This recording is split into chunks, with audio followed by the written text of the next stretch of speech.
I still remember the first time I saw him. Xavier Thornton. He walked into the office as if he had just been handed the world on a silver platter. The tailored black suit, the gleaming Omega watch, the confident posture of a man nearly 2 meters tall, and no clue about what we actually did here. "Call me Zav," he said, flashing a smile that didn't reach his eyes. "I like everything quick, neat, and efficient. We're going to do big things, starting now." There was a moment of silence. Then came a few forced claps, the kind you only hear at corporate rebranding meetings. I stayed silent, arms crossed.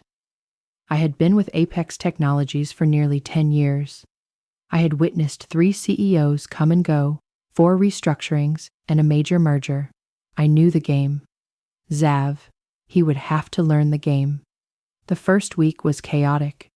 Zav canceled our regular project review meetings and replaced them with long-term strategy syncs. By Thursday, he had fired 3 middle managers, 2 of them via email. Then, he started altering our flagship software product, despite having no understanding of the system architecture. That product, I was the one who developed it 6 years ago, after a failed acquisition nearly caused the company to collapse. I designed a new back-end infrastructure, streamlined, secure, scalable. And I didn't just design it, I patented it under my name.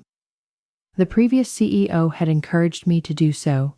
He once said, "Emma, if you leave, we'll have to beg you to come back."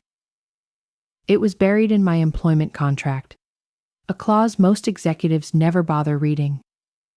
But Zav had never read a thing.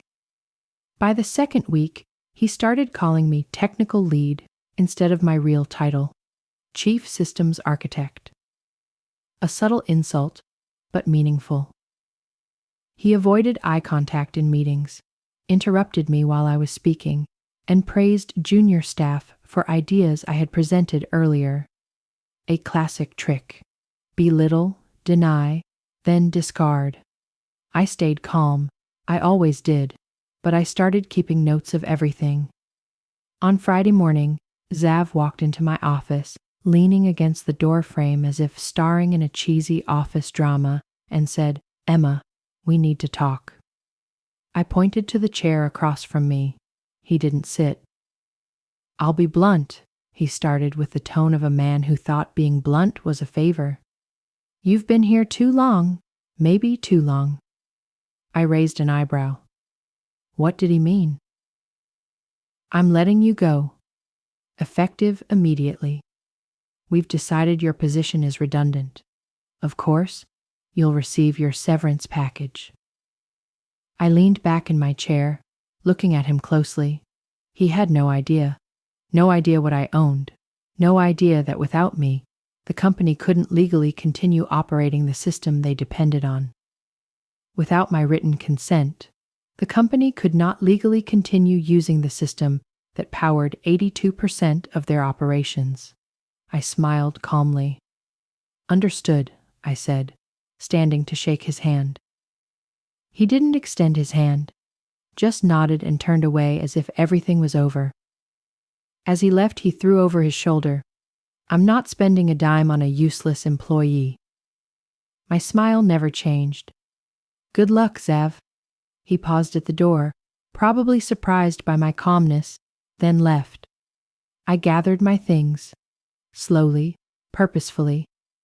A few personal items, a plant I'd nurtured for 5 years, a USB drive containing photos of the last team outing. As I walked past the open office, a few people looked up, a few turned away. No one said a word. Fear spread in silence.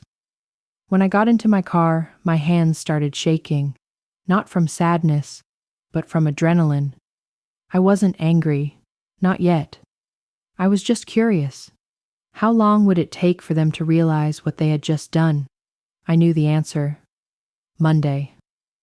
The weekend passed like a muffled storm, quiet, heavy, charged with static.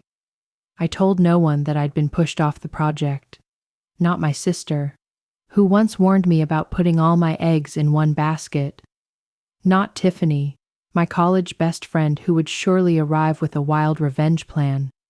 And definitely not Kevin, my ex-husband, who once mocked me for loving my work more than myself. I needed silence. I needed space. I needed balance. On Friday night, I walked through Pike Place Market, past cafes that closed early and hushed bookstores, letting the cold wind slap my face awake. I didn't mourn the job. I mourned the insult, the dismissal, the bitter sense that years of sacrifice could be erased by someone who had never written a single line of code. By Saturday morning, I was in motion. I pulled out the contract from my personal archive. Everything was clear. The patent bore my name. The clauses were airtight. I had full rights over the Chronix platform I had architected over 6 years. Technium was licensed to use it conditionally, requiring my consent for every renewal. And that license expired on Monday. I chuckled softly, not because it was funny, but because the timing was poetic. At 3 p.m., I sent an email to Technium's legal department from my personal address. The subject line: Notification of Intellectual Property Rights Expiry. Immediate action required. The content was brief, professional, stating that the platform license would expire at midnight Sunday unless a new agreement was negotiated and signed with me. Continued use without agreement would constitute legal violation. I signed it clearly. Rosalia Rivera, inventor, Chronix System, U.S. Patent Number 9938471B. I sent another copy to their legal counsel, the former CTO. Yes, Zav. Then I closed my laptop and went for a run. 4 miles through the damp alleys of Space Needle, dodging street carts as the shame melted into the wind. By Sunday afternoon, my phone lit up. 3 missed calls from an unknown number, a voicemail from HR. Ms. Rosalia, we'd like to clarify a few points in the termination agreement. Please contact us at your earliest convenience. Then a call from legal. We need to discuss certain clauses related to the intellectual property you own. Finally, an email from Zav. Subject: Urgent. Serious misunderstanding about the agreement. Rosalia, I believe this is all a misunderstanding. Please meet with me so we can resolve it before Monday begins. Call me. Zav. That was panic. I didn't respond. Let them stew. Let them come in Monday morning and realize that every system, from customer dashboards to API integrations, required my permission to keep running. I didn't need revenge. I needed respect.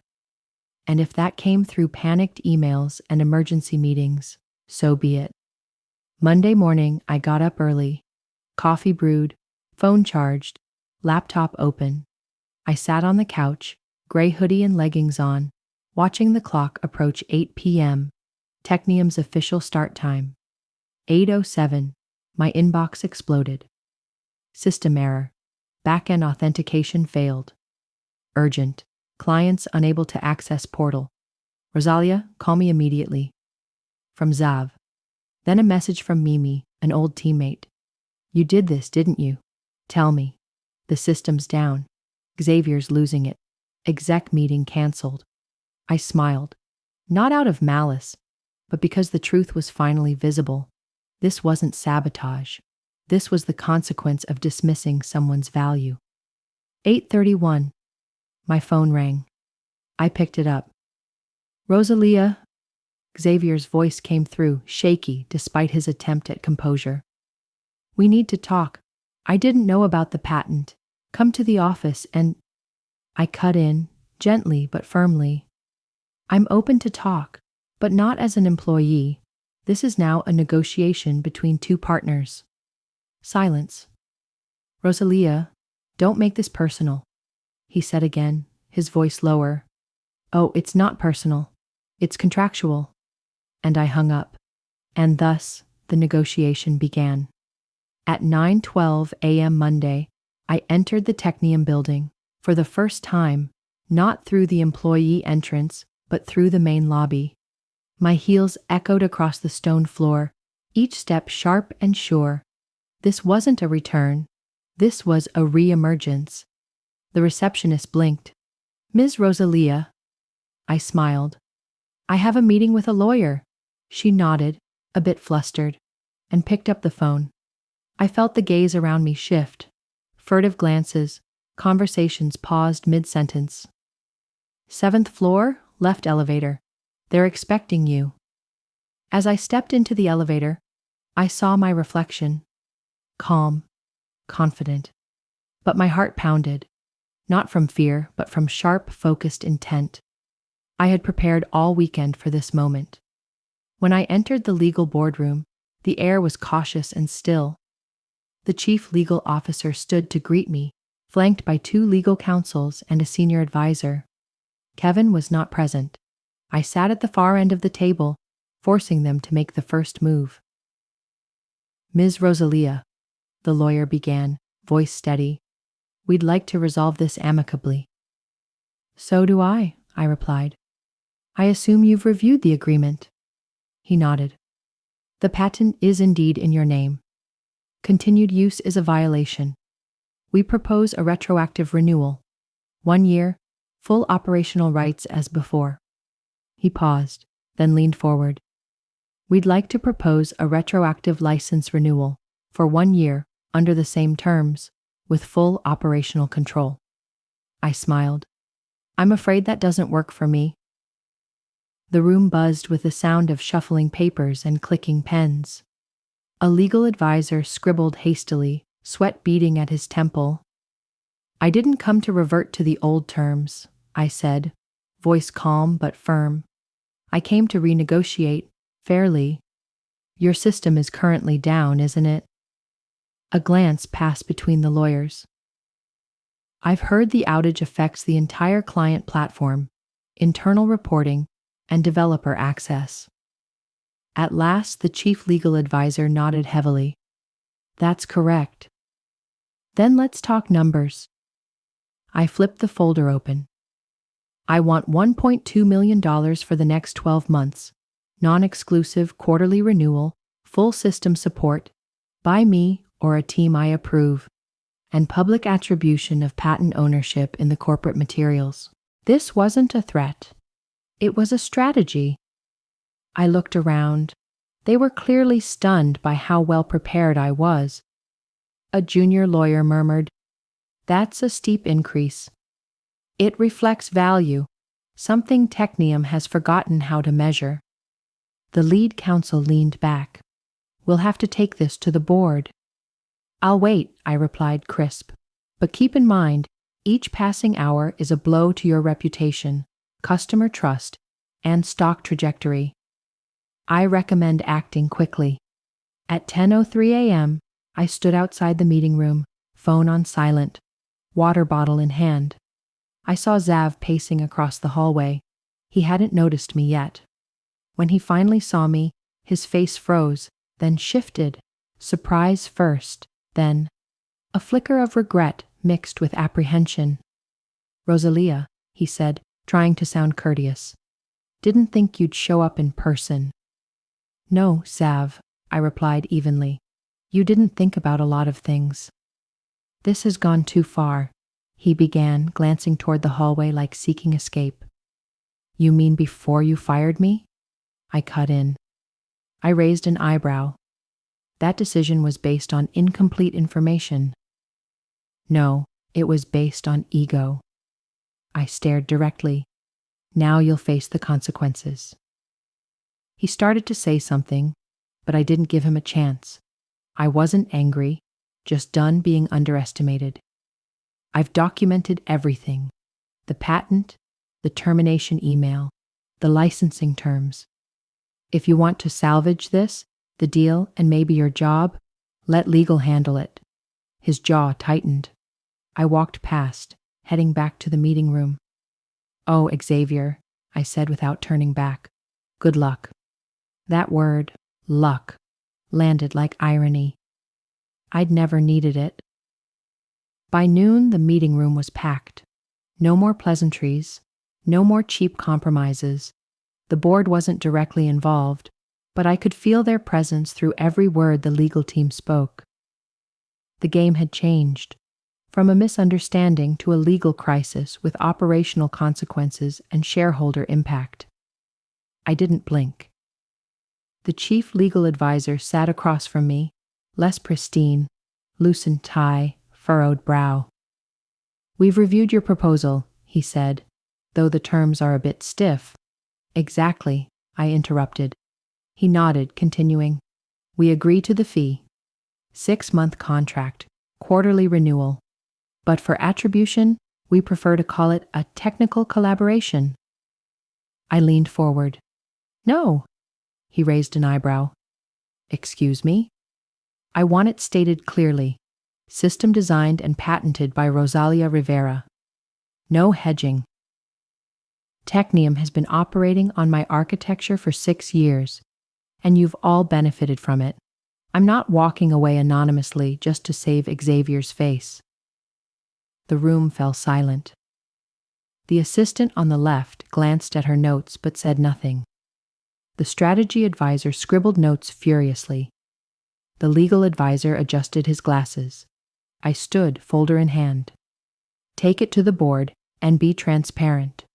The SEC doesn't like undisclosed licensing issues affecting operations.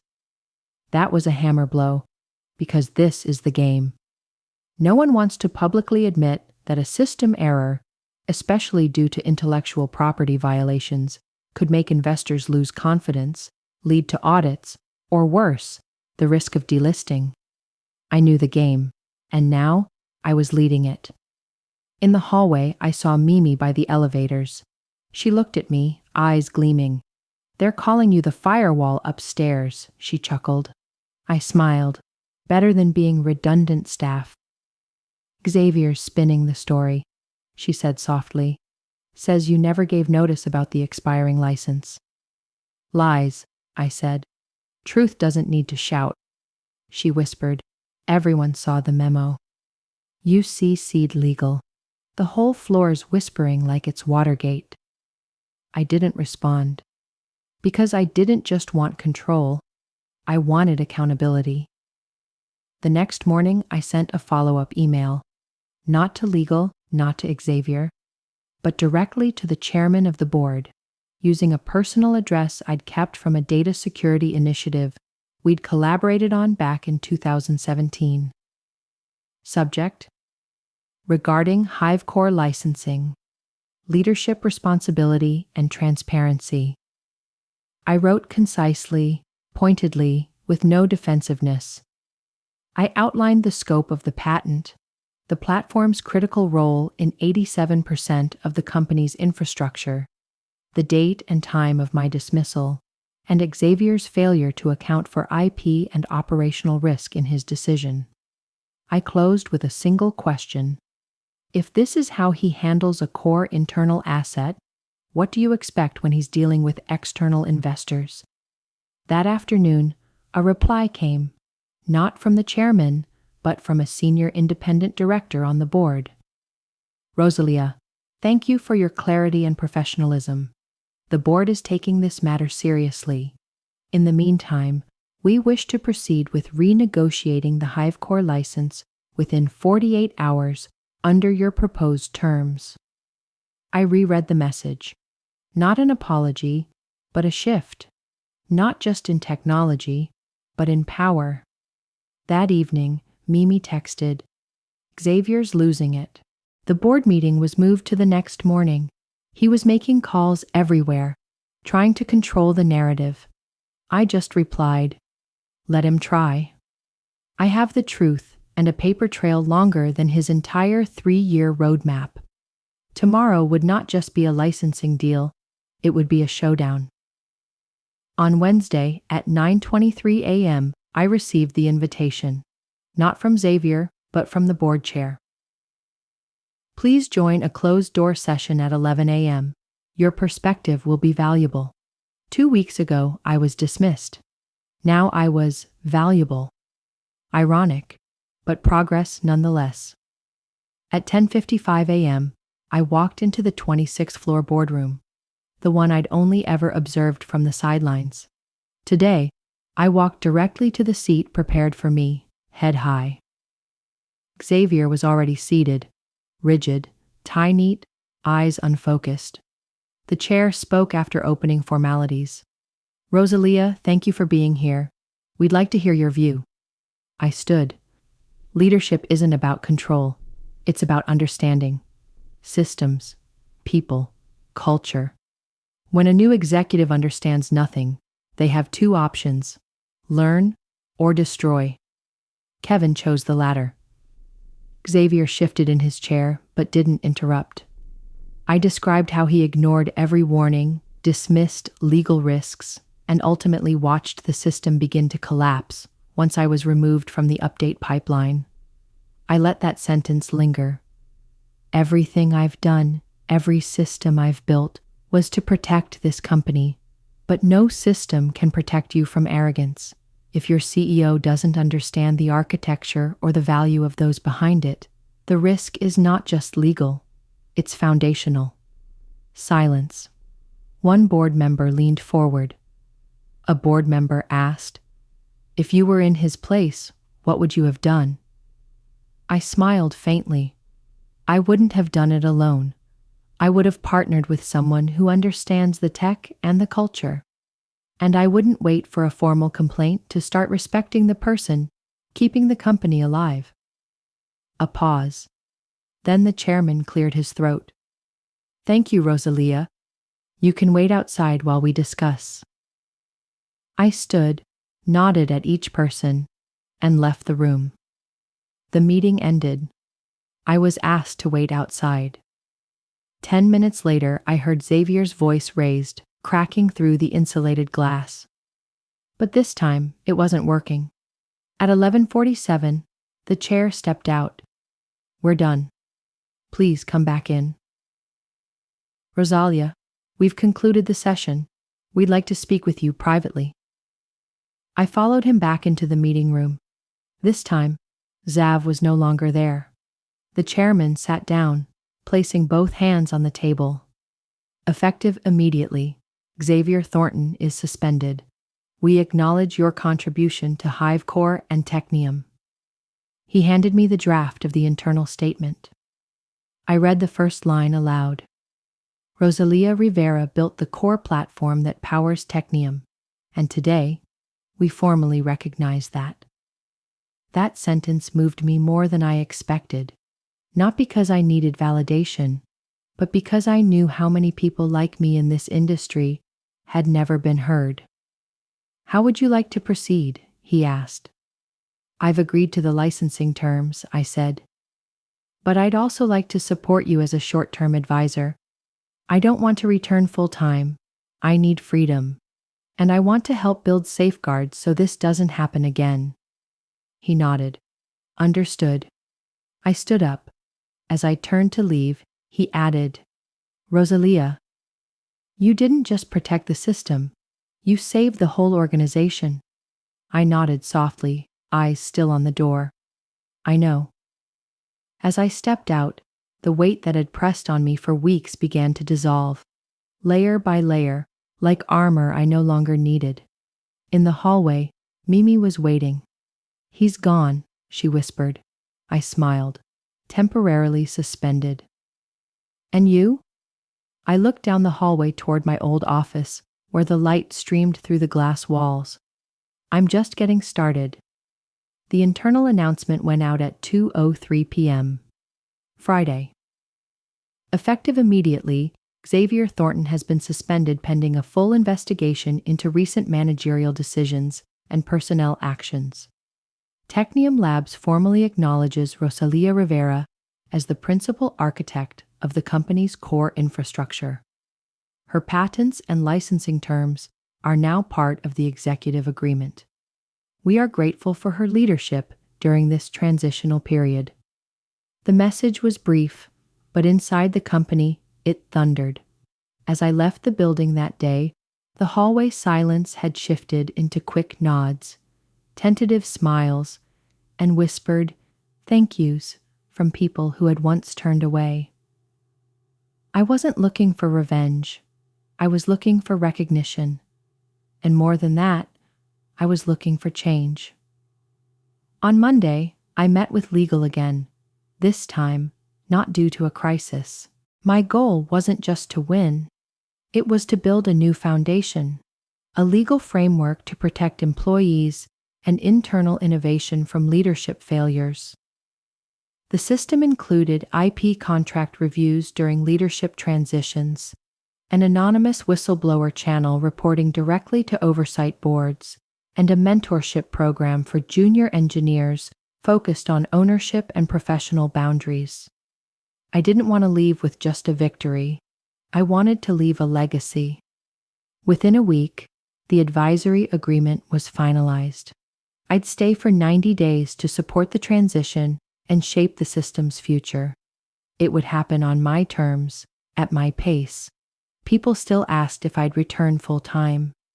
The answer was always no. The company had changed. So had I. One afternoon, 2 weeks into my new role, I stood outside headquarters after a long meeting and saw a group of interns walking by. One of them, a young girl with round glasses and a hesitant smile, stopped when she saw me. "Are you Rosalia Rivera?" she asked. I nodded. Her face lit up. "I just wanted to say thank you for what you did. We talk about it on Slack. You made us believe we could speak up." I smiled, this time genuinely. "Then don't hesitate to speak up," I said. "Don't wait for permission." She nodded, then ran to catch up with her group, leaving me with a strange feeling, not pride, but something deeper. Legacy. That weekend, I allowed myself to rest. I boarded a train out of the city, turned off my phone, and watched the world blur past the window. For the first time in months, my mind wasn't full of strategies or contingency plans, only stillness. That night, I journaled for the first time since everything began. One line made me pause. I never asked for power. I asked for recognition. And when they couldn't give me that, I built my own table instead of begging for a seat at theirs. In the weeks that followed, news spread. Xavier's leave became permanent, the official reason listed as irreconcilable differences. Rumors surfaced about suppressed complaints, about quiet firings before I left. The company's culture began to shift, slowly but surely. Exit interviews were restructured. Internal training now included IP awareness, and for the first time, technical contributions were officially credited. Some executives tried to rewrite the story. Rosalia was always a key part of the team. I didn't correct them. I didn't need to. The people who mattered already knew the truth, and the system I built was still running. My name was finally where it belonged, in the system, in the records, and in the story. Months later, I received a handwritten letter from the chairman of the board. "Rosalia, you changed how we think about leadership, not by fighting, but by standing firm. Thank you for showing us what real power looks like." Elliot. I kept that letter in the drawer where I once stored my termination papers, a reminder of where I began and where I refused to end. Today, I run my own consulting firm. I work with companies that want more than flashy leadership. They want sustainable systems and empowered people. I choose my clients carefully, set clear boundaries, and never sign anything without reading every line. Because ultimately, this story isn't about revenge. It's about value, recognition, and the quiet, steady power of someone who refused to disappear. So, to anyone who's ever been underestimated, sidelined, or called difficult just for knowing their worth, here's my advice. You don't need to shout to make an impact. You just need to know who you are and never hand that power to someone else. Because when they fire you hoping to silence you, the only thing they really do is spark the flame.